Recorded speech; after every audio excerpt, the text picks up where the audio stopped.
আসসালামু আলাইকুম প্রিয় ফুটবল ফ্যান্স।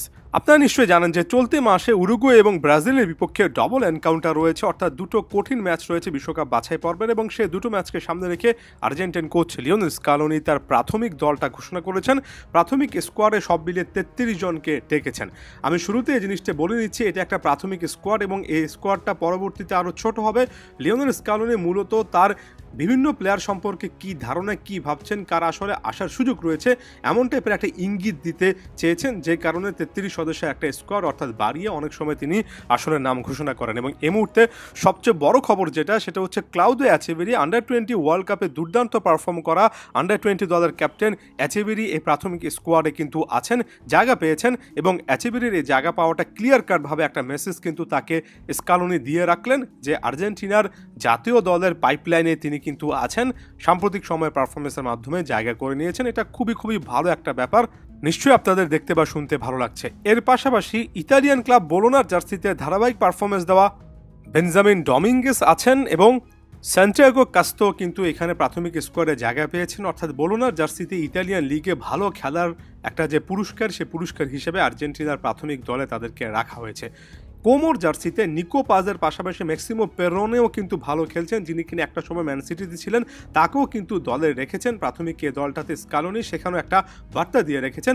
অন্যদিকে হুয়ান ফয়দ প্রায় বিস্মিত হতে যাওয়া এই নামটাকে আরও একবার ফিরিয়ে এনেছেন। ভিয়ারিয়ালের এই রাইট ব্যাককেও দেখা যাচ্ছে। অন্যদিকে বহুল আলোচিত লেফট ব্যাক পজিশনে ফ্রান্সিসকো ওর্তেগা অলিম্পিয়াকোসের এই প্লেয়ারটাকে ডাকা হয়েছে। হুলিও সোলারকে আপাতত লিওনেল স্কালোনি এই ইন্টারন্যাশনাল ব্রেকে ডাকেননি। ইনজুরির কারণে লিজান্দ্রো মার্টিনেস এবং মার্কোস সেনিসিকে ডাকা হয়নি, এবং বাকি জায়গাগুলো যদি আমি নাম ধরে বলি তাহলে অনেকটা অনুমিত একটা সিলেকশন হয়েছে। গোলকিপার হিসেবে আসেন এমি মার্টিনেস, জেরোনিমো রুলি এবং ওয়াল্টার বেনিতেস, অর্থাৎ রুলি এখানে একেবারে প্রধান ব্যাকআপ গোলকিপার হিসেবে কাজ করবেন। ডিফেন্সে Nahuel Molina, Gonzalo Montiel, Cristian Romero, German Pezzella, Leonardo Balerdi, Juan Foyth, Nicolas Otamendi, Facundo Medina, Nicolas Tagliafico এবং ফ্রান্সিসকো ওর্তেগা, একটু আগে যার নাম বললাম। মিডফিল্ডে Leandro Paredes, Enzo Fernandez, Rodrigo De Paul, Exequiel Palacios, Alexis Mac Allister, Giovani Lo Celso এবং Maximo Perrone ডাক পেয়েছেন। ফাইনাল থার্ড কিংবা মিডফিল্ড টু ফাইনাল থার্ডে জুলিয়ানো সিমিওনি অ্যাথলেটিকো মাদ্রিদের, বেনজামিন ডমিঙ্গেস, থিয়াগো আলমাদা যিনি কিনা বর্তমানে অলিম্পিক লিওতে আছেন, Alejandro Garnacho Manchester United, Nicolas Gonzalez বা নিকো গঞ্জালেস জুভেন্টাসে আছেন, Lionel Messi, Nico Paz, Claudio Echeverri, Paulo Dybala. হ্যাঁ, দিবালাকে দেখতে পারাটাও রিফ্রেশিং একটা ব্যাপার, যদিও জানি না যে প্রাথমিক স্কোয়াডের পরে ফাইনাল বা চূড়ান্ত স্কোয়াডে তিনি জায়গা পাবেন কিনা। Julian Alvarez, Lautaro Martinez, Santiago Castro এবং আনহেল কোরিয়া, যিনি কিনা অ্যাথলেটিকো মাদ্রিদের জার্সিতে এখনও ভালো পারফরমেন্স দিচ্ছেন।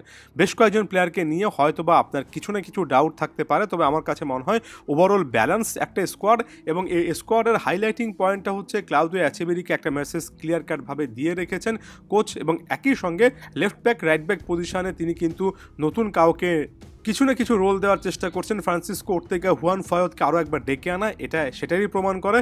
এর পাশাপাশি এই যে ক্যাস্ট্রো কিংবা ডমিঙ্গোসরা যা জায়গা পেয়েছেন ক্লাব ফুটবলে, তাদের পারফরমেন্সটা যে আসলেই স্কালোনি খুব কাছ থেকে দেখছেন, সেটা ক্লিয়ার কাটভাবে বোঝা গিয়েছে। এখন এই 33 জনের স্কোয়াডটা পরবর্তীতে সময়ে আরেকটু কমে আসতে পারে, তবে ওভারঅল স্কালোনি এখানে একটা ক্লিয়ার বার্তা দিয়ে রেখেছেন। তিনি জাতীয় দলে যে জিনিসটা চাচ্ছেন, জাতীয় দলের ওভারঅল যে স্ট্রাকচার, সেটাকে ঠিক রেখে ইয়াং প্লেয়ারদেরকে আস্তে আস্তে এখানে ইনক্লুড করা, সেই পথে তিনি কিন্তু আছেন, এবং একই সঙ্গে ক্লাব ফুটবলের গুরুত্বটাও তিনি কিন্তু বুঝিয়েছেন। বেশ কয়েকজন প্লেয়ার যেমন ফাকুন্দো বুনানোতে, নেহুয়েন পেরেজ, ভ্যালেন্তিন কাস্তায়ানোস কিংবা এনজো বারানেচিয়া, যাকে কিনা সর্বশেষ ইন্টারন্যাশনাল ব্রেকে ডাকা হয়েছিল, তারা আপাতত প্রাথমিক স্কোয়াডের বাইরে আছেন। তবে তার মানে এটা নয় যে তারা একেবারে প্ল্যানে থাকবেন না।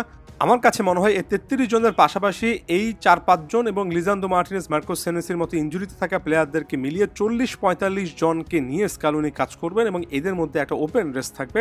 শেষ পর্যন্ত এদের থেকেই 25-26 জন বা 23 থেকে 26 জনের একটা ফাইনাল স্কোয়াড বিশ্বকাপ আস্তে আস্তে বের হয়ে আসবে। সামনে এই টপিকে আরও অনেক ভিডিও আসবে, অবশ্যই ফুটবল ফ্ল্যাগের সাথেই থাকবেন। ধন্যবাদ সবাইকে।